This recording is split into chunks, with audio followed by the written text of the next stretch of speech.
امر بالمعروف اور نہی عن المنکر کی عجیب فضیلتیں۔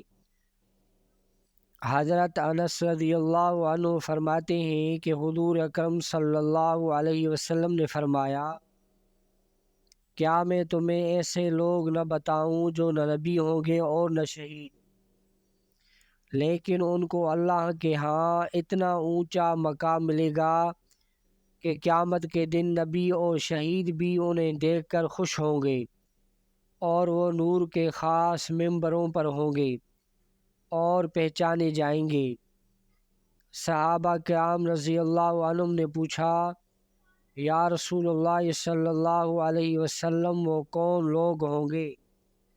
تو حضور اکرم صلی اللہ علیہ وسلم نے ارشاد فرمایا، یہ وہ لوگ ہوں گے جو دعوت اور تبلیغ کا کام کرتے ہیں، یعنی امر بالمعروف اور نہی عن المنکر کا کام کرتے ہیں۔